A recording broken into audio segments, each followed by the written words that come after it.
Sentence वाले वाक्य में, कंडीशनल सेंटेंस वाले वाक्य में it is certain, it is certain, I am sure, I am sure,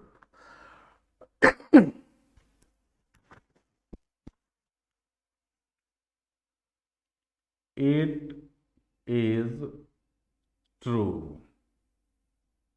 etc दे रखा हो, चाहे ईटीसी से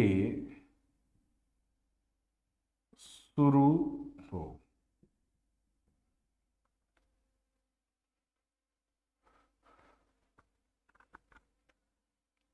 तो रूल देखते हैं कि क्या करेंगे। वाक्य भी मैं यहां उसी टाइप का लिख देता हूं पहले।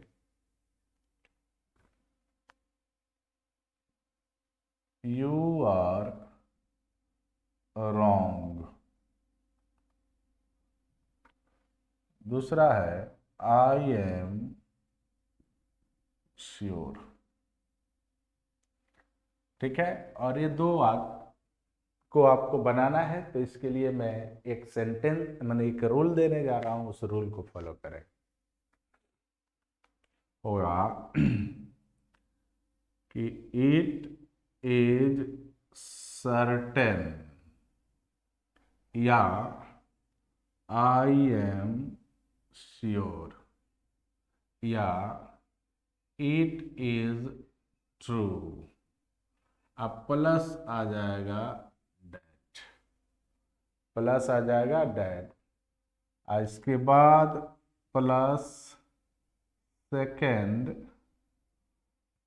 सेंटेंस। सेंटेंस आसान है बाबू, इसको बनाना बहुत आसान है। जैसे देखिए यहाँ है आई एम श्योर, तो ये आई एम श्योर लग गया, उसके बाद डेट लगा देंगे, उसका सेकेंड वाक्य लिख देंगे, कंबाइंड हो गया। जैसे आई एम श्योर डेट क्या बन जाएगा, बनेगा I am sure that you are wrong. बहुत आसान है इसको बनाना, इसमें कोई बहुत बड़ी बात नहीं है, ज्यादा परेशान होने की जरूरत नहीं। एक और देखते हैं। You are a naughty boy, you are a naughty boy. दूसरा इसका जो वाक्य लेंगे वो लेंगे इट इज सर्टेन, और कंबाइंड करेंगे इसको। तो जब कंबाइंड करेंगे बाबू, तो रूल हमारा क्या है, इट इज सर्टेन रहे, उसके बाद से डेट लगा देंगे, सेकेंड वाक्य लगा देंगे। बहुत आसान है, समझ गए। तो इसमें देखते हैं क्या करना है। कहेंगे it is certain,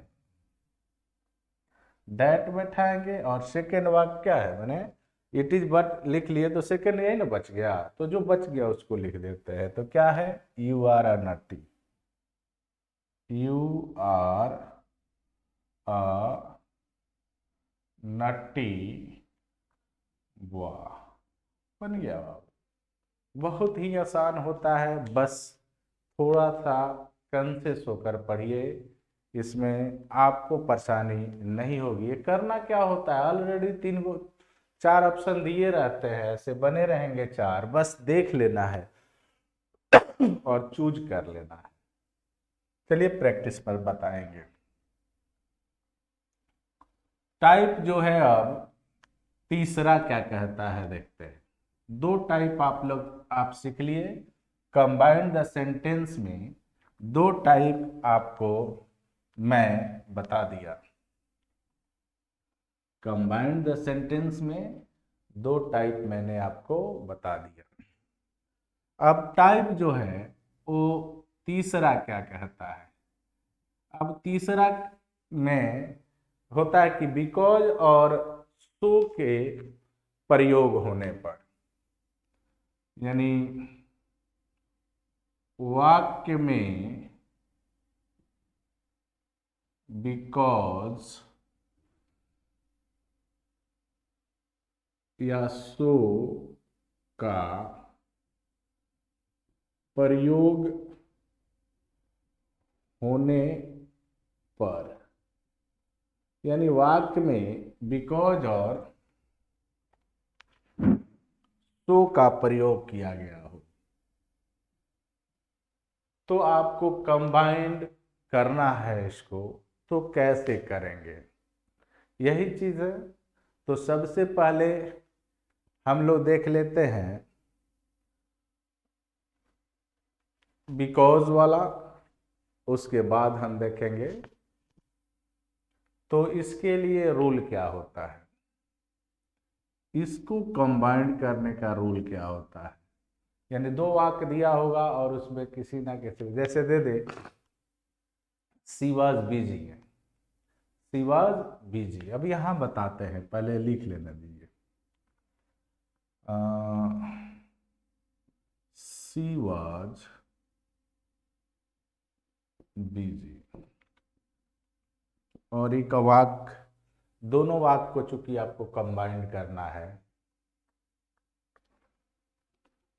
I could not talk to her. अब ध्यान दीजिए क्या है इसमें, एक होगा जो कॉज यानी कारण बताएगा और दूसरा जो होगा वो रिजल्ट बताएगा इस वाक्य में।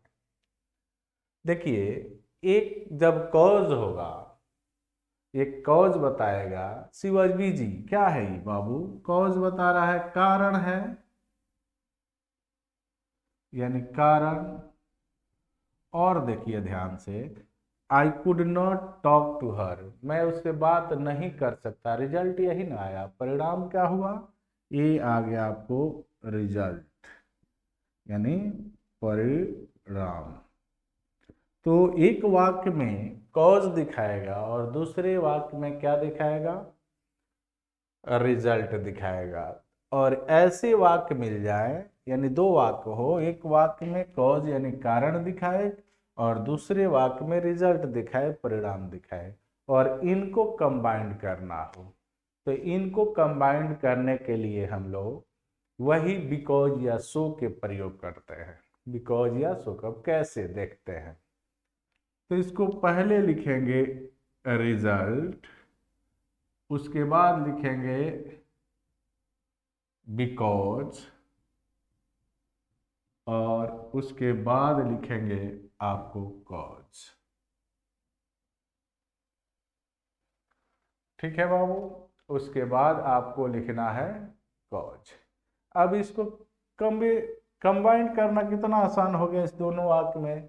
तो रिजल्ट कौन है, रिजल्ट ये है, तो पहले रिजल्ट को लिख देते हैं यहाँ, इसी को कंबाइन न करना है तो पहले रिजल्ट को लिख देते हैं। थ्योरी कह रहा है कि पहले रिजल्ट आएगा, तो रिजल्ट यही है, तो हो जाएगा I could not talk to her, उसके बाद बिकॉज लगा देते हैं, बिकॉज, उसके बाद से वाला लगा दो जो कारण है, शी वॉज बिजी। कितना आसान है, इसमें कोई दिक्कत ही नहीं है। एक और समझ लेते हैं इस टाइप का, ठीक है। पहला, Radha was ill, Radha was ill, she did not attend the class। अब आपको यहां बाबू बस ये सोचना है कि इसमें रिजल्ट कौन है और कॉज क्या है, बस। राधा वाज इल, अब ध्यान से देखिए, राधा वाज इल और शी डिड नॉट अटेंड, तो यही ना रिजल्ट है।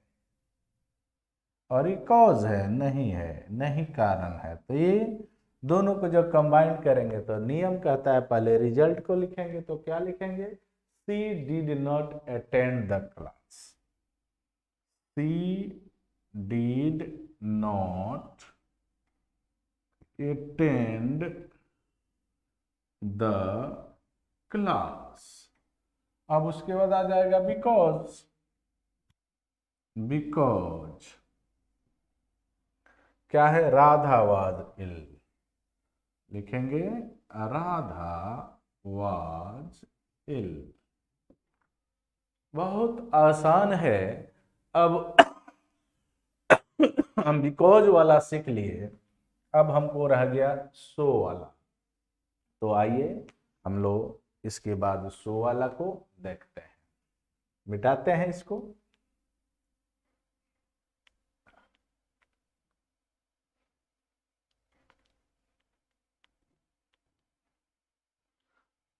अब आपको जो वाक्य मिलेगा वो जुड़ा हुआ किससे मिलेगा, तो सो से। 4 वाक्य मिलेगा जो सो से जुड़ा हुआ मिलेगा, उसमें से एक सही होगा, बाकी गलत होगा। क्लियर, तो ध्यान देना है। अब इसका काम खत्म, तो अब हम काम करेंगे सो वाला। तो ये पलट जाता है, ये रूल क्या हो जाता है, ध्यान से देखिए, ये रूल पलट जाता है। यानी पहले कॉज आ जाता है, फिर सो आ जाएगा और फिर आ जाएगा रिजल्ट। उसी बात को लेकर बनाइए, आपसे बनेगा, इसमें दो मत नहीं है, इसमें घबराने की जरूरत नहीं है। जैसे मैं कह दूं कि वही वाक्य ले ले, राधा वाज इल, पहला। दूसरा वाक्य, she did not attend the class. अब आपको शो वाला पर बनाना है, कंबाइंड करना है। तो वहाँ जो कंबाइंड दिया होगा तो देख लीजिए, अगर बिकॉज से दिया है तो पहले रिजल्ट, फिर बिकॉज, फिर कॉज। लेकिन अगर सो पर चारों वाक्य दिया है तो वहाँ का देख लेना कि पहले कॉज आएगा, फिर आएगा सो, फिर आएगा रिजल्ट। जैसे कि इसको बनाते हैं, अब यहाँ ए है रिजल्ट और ए है कॉज, यही नहीं है बाबू।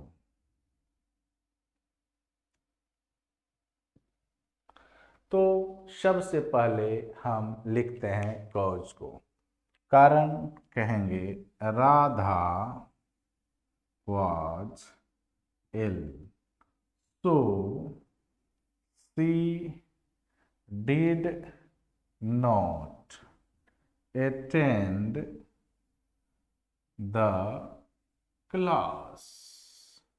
आसान होता है, इसमें कोई दिक्कतें नहीं है। चलिए एक अगला क्वेश्चन लिखते हैं। मान लो मैं लिख दूं कि मोहन इज सैड, यानी मोहन इज सैड यानी मोहन उदास है। मैं लिखता हूं he can not speak a single word. Mohan उदास है, ये एक वर्ड भी नहीं बोल सकता। और इसको कंबाइंड करना है, ध्यान से देखेंगे।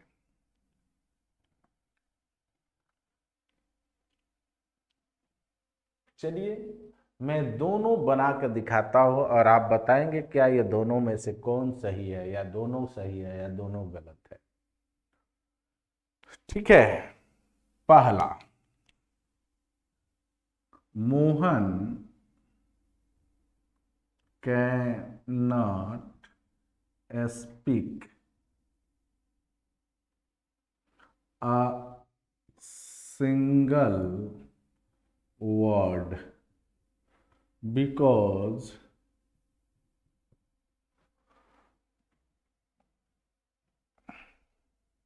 he is sad. Because he is sad. दूसरा, he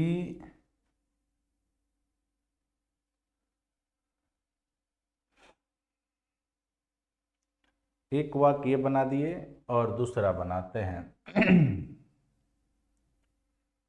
दूसरा को लेते हैं,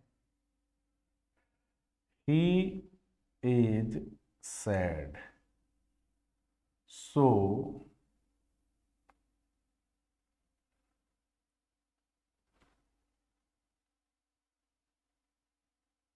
Mohan can not speak a single word। ध्यान से देखिए, तीसरा मैं इसको बनाता हूं, कहेंगे कि मोहन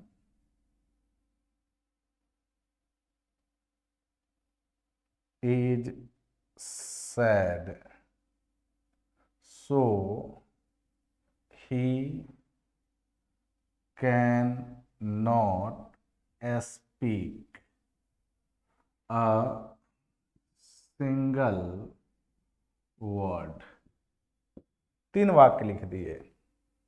चलिए पहले आप देखें और बताएं कि इसमें कौन सही है और कौन गलत है। मोहन इज सैड, ये कॉज है, ठीक है, और ये क्या है, रिजल्ट है। दोनों आपके सामने दिए और वाक्य आपके सामने। बाबू कह रहा है कि Mohan cannot speak a single word, तो ये तो रिजल्ट हो गया। तो जब रिजल्ट आ गया तो बिकॉज आ गया, उसके बाद ये आ गया ही इज सैड। ये सही है। क्यों सही है? तो अब कहोगे कि सर यहाँ तो मोहन इज सैड लिखा है और आप यहाँ लिख रहे हैं ही इज सैड, तो ये बताओ कि ये ही किसके लिए आ रहा है, उस मोहन के लिए ही ना आ रहा है, इसलिए वाक्य सही है। दूसरा, he is sad so Mohan can not speak a single word, ये गलत है क्योंकि यहां अब ऐसा हो गया कि ही अलग हो गया और मोहन अलग हो गया, ये दोनों के लिए यहाँ गलत है, तो ये वाक्य गलत है। लेकिन दूसरा वाक्य नीचे वाला, Mohan is sad so he can not speak, अब देखो मोहन इज सैड क्या है, कॉज है, उसके बाद सो आ गया, उसके बाद he can not speak a single word, यानी ये भी सही है। यानी ये गलत है और दो सही है। ये आपको पकड़ में आना चाहिए। ये है आपका टाइप 3 जो हमने देखा। अगला जो हम पढ़ेंगे वो पढ़ेंगे टाइप 4। चलिए आगे बढ़ते हैं।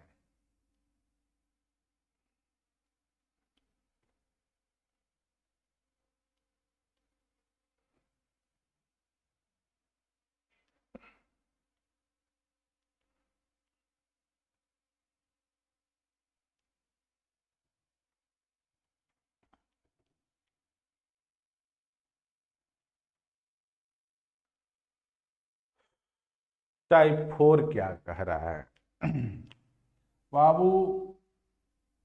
टाइप 4 जो है वो कहता है कि जो वाक्य मिलेंगे वो या तो एंड से जुड़े रहेंगे, यानी एंड और बट।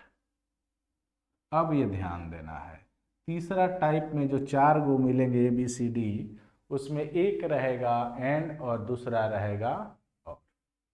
तो पहले एंड वाले को देख लेते हैं, जो आपको वाक्य मिलेंगे और एंड से कनेक्टेड होंगे। तो एंड का प्रयोग कैसे होता है, तो पहले लिख लेते हैं।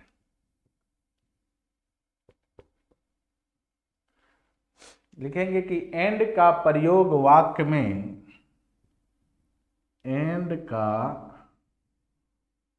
प्रयोग वाक्य में नया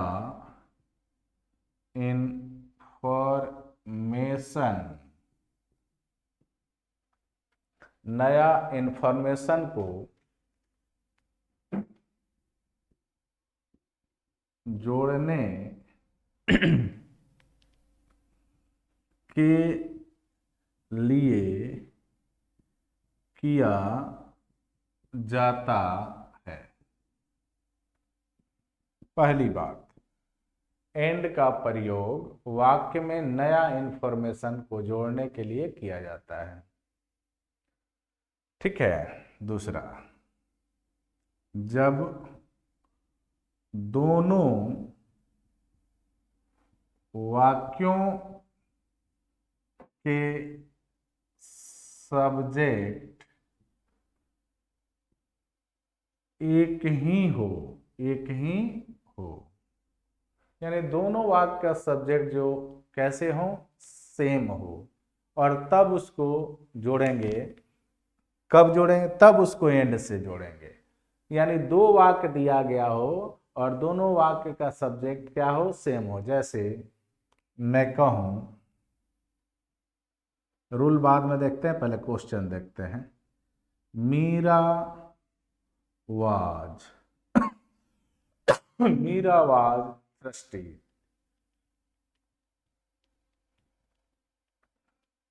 पहला वाक्य, मीरा जो थी प्यासी थी। अभी में she was tired, थकी थी। ध्यान दीजिए, और इसको जोड़ना है। तो जब जोड़ना है तो क्या करेंगे? तो पहले रूल तो समझे। ये दो तरह के, इनमें ध्यान दीजिए। तो जो वाक्य में मीरा है उसी का नसी यहां बनाया है जी। अब इसके लिए एक रूल लिखते हैं कि कैसे कंबाइन करेंगे। क्या किसी को किसी तरह ला के कंबाइन किया जा सकता है क्या? नहीं। तो फर्स्ट सेंटेंस रूल होता है कि first sentence plus and plus second माने सेंटेंस लेकिन विदाउट सब्जेक्ट। यानी यहां लिखेंगे without subject plus other word. अब ये रूल हो गया किसको कंबाइन करने के लिए?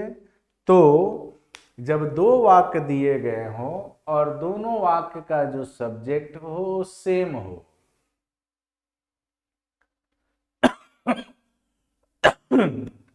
तो इसको कैसे, देखिए ध्यान से आप। तो यहां जो मीरा है उसी के लिए नसी है, यानी दोनों का सब्जेक्ट सेम है। ठीक है, तो इसको एंड से जोड़ेंगे तो क्या हो जाएगा बाबू? आंसर हो जाएगा। कंबाइंड जो सेंटेंस बनेगा वो बनेगा मीरा वाज thirsty, और एंड लगाएंगे। और सब्जेक्ट लगाना ही नहीं है तो इसको हटा देंगे। तो क्या लगाएंगे बाबू? हमको सिर्फ टायर्ड न लगाना होगा। अदर वर्ड क्या है? टायर्ड ही है ना। अब ये नहीं कि वाज टायर्ड लगा देंगे। तो क्या हो जाएगा? टायर्ड। ये बना आपका। अब यहां समझिए, क्या समझना है आपका? तो कंबाइंड सेंटेंस बन गया, Meera was thirsty and tired. यहां एक नोट लिख सकते हो अगर आप चाहते हो। तो देखो, कह रहा है कि दूसरे वाक्य का जो सब्जेक्ट और वर्ब है, इस दूसरे वाक्य के सब्जेक्ट और वर्ब को हटा दिया गया है। क्यों हटा दिया गया है? तो दूसरे वाक्य पहले लिख सकते हैं आप कि दूसरे वाक्य के सब्जेक्ट प्लस वर्ब को हटा दिया गया है। दूसरे वाक्य के सब्जेक्ट प्लस वर्ब, यानी इन दोनों को हटा दिया गया है। सब्जेक्ट प्लस वर्ब को हटा दिया गया है, क्योंकि दोनों वाक्यों के सब्जेक्ट सेम हैं, क्योंकि दोनों वाक्यों के सब्जेक्ट सेम हैं तथा वर्ब भी सेम है, तथा वर्ब भी सेम है। समझ गए? इसलिए दोनों जो सब्जेक्ट भी सेम है और वर्ब भी सेम है, इसीलिए दोनों को हटा दिया गया है। अब इस बात को समझते हैं, एक और बनाते हैं, इसको मिटाते हैं, ऊपर वाले रहने देते।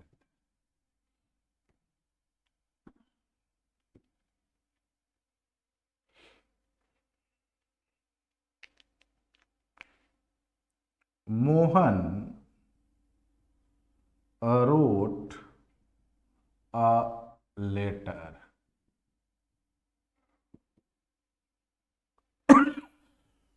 दूसरा बात, he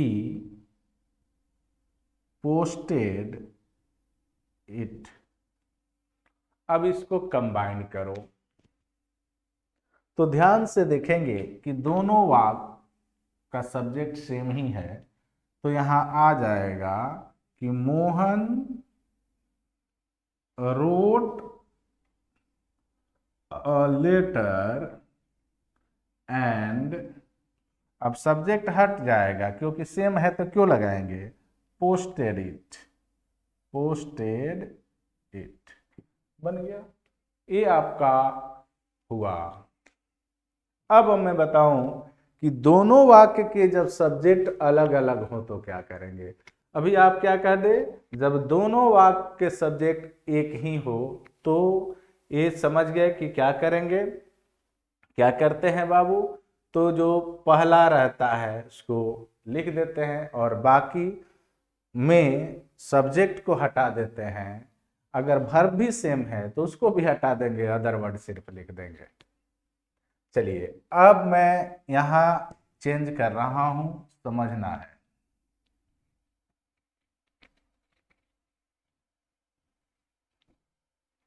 अभी आपने क्या सीखा, दोनों यानी सब्जेक्ट सेम हो, दोनों वाक्य के सब्जेक्ट सेम हो तो ऐसा नियम लगाते हैं, लेकिन जब दोनों वाक्यों के सब्जेक्ट अलग अलग हो तो ये अगला नियम कहता है कि यदि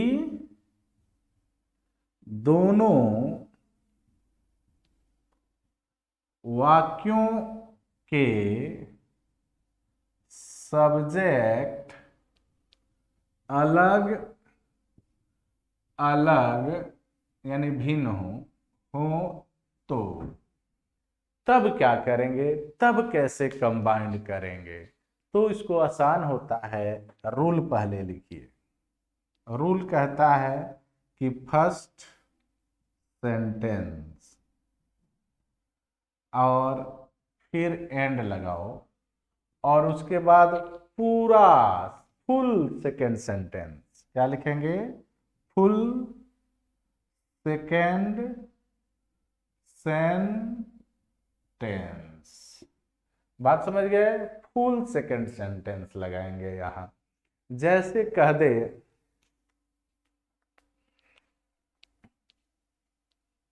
Radhika is working in the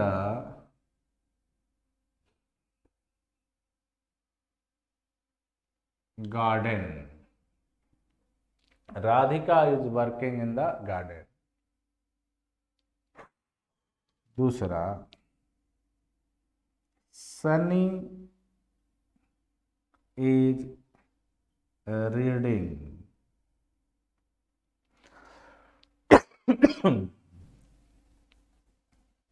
news paper. अब इसको बनाना है। अब यहां ध्यान देना है कि क्या करेंगे। देखिए इस वाक्य का सब्जेक्ट अलग है और इस वाक्य का सब्जेक्ट अलग है और कंबाइन करना है। क्यों एंड से कंबाइन करना है, नया इंफॉर्मेशन इसमें आ रहा है। तो हम कहेंगे Anjali is working in the garden and Sunny is reading newspaper बन गया। क्या कहेंगे? कहेंगे कि Radhika Radhika is working in the garden and Sunny is reading news paper. बहुत ही आसान है, ऐसा कुछ नहीं है कि आपसे नहीं बनेगा। चलिए मैं एक दे रहा हूं, इसको आपको बनाना है। आप बना पाते हैं या नहीं, बनाकर डालेंगे कमेंट बॉक्स में, ठीक है। मान लो क्वेश्चन आ जाए कि Ravi is playing cricket. Ravi is playing cricket. दूसरा आ जाए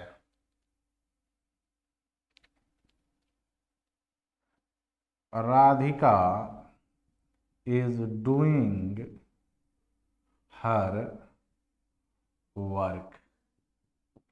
और अब इसको कंबाइंड कर देना है। कुछ नहीं है, फर्स्ट सेंटेंस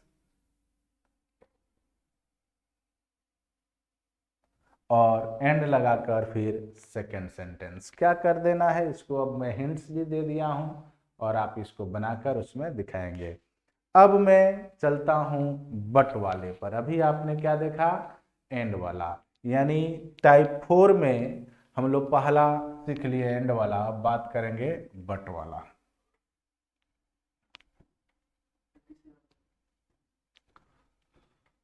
अब बात करेंगे बट वाला।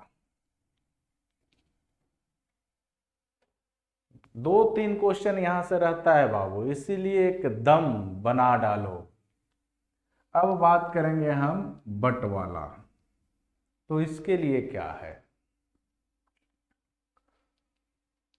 लिखेंगे कि बट का प्रयोग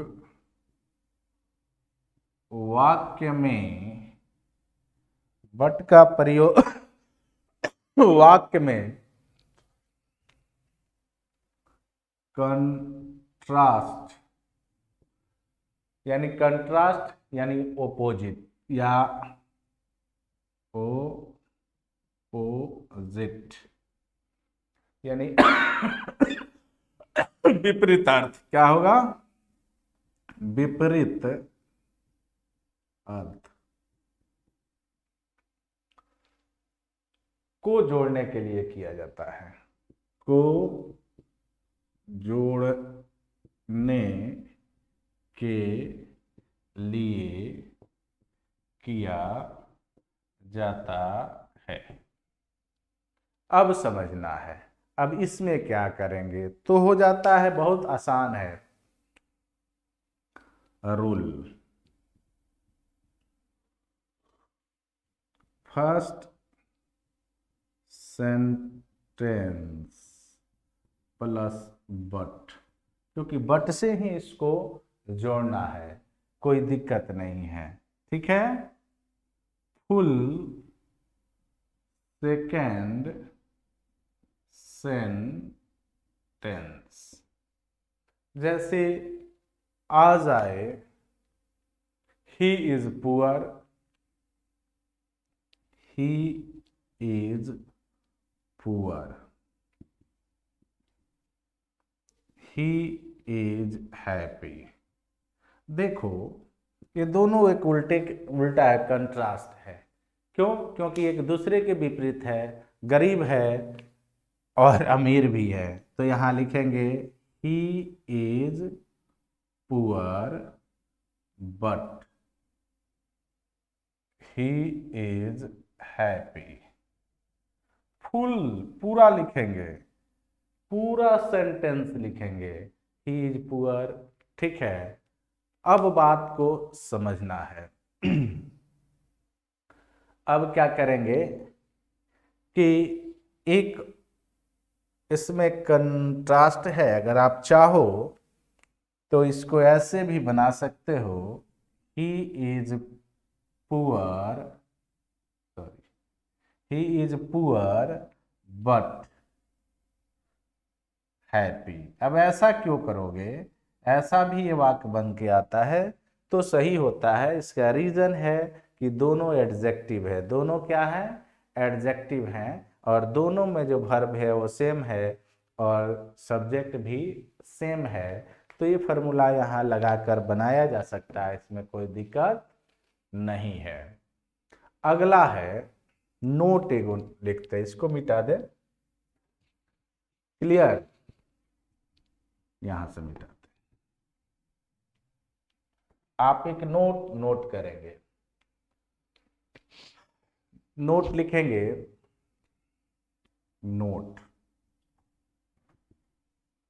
लिखेंगे कि दूसरे वाक्य के सब्जेक्ट, दूसरे वाक्य के सब्जेक्ट, दूसरे वाक्य के subject plus verb, subject plus verb, subject plus verb को हटा दिया गया है। क्यों हटाया गया है बाबू, क्योंकि दोनों वाक्य के सब्जेक्ट सेम है और वर्ब भी सेम है। हटा दिया गया है क्योंकि दोनों वाक्यों के सब्जेक्ट सेम हैं तथा वर्ब भी सेम है, सेम है। यानी उसमें क्या था कि दोनों, जैसे कि ही इज पुअर और ही इज क्या था, हैप्पी, ही इज पुअर और ही इज हैप्पी, तो दोनों के सब्जेक्ट ही है, दोनों में वर्ब भी इज है। और देखो दूसरी बात, दोनों में जो है ऑब्जेक्ट, जो अदर वर्ड है वो एडजेक्टिव है। इसलिए हम लोग क्या किए हैं कि सब्जेक्ट यानी दूसरे सब्जेक्ट और वर्ब को हटा दिया गया। क्लियर है। एक और वाक्य को देखिए और इसको बनाइए। लिखते हैं, सुहाना कॉल्ड राधिका, सुहाना कॉल्ड यानी सुहाना ने राधिका को क्या किया, बुलाया। दूसरा, सी डिड नॉट कम। अब आप ध्यान देंगे तो जो सुहाना है वही ना सी है जी, आए। अब यहां जब इसको बनाएंगे तो क्या हो जाएगा, Suhana called Radhika but she did not come, क्योंकि दोनों वर्ब अलग अलग थे। क्या बन जाएगा बाबू, सुहाना कॉल्ड राधिका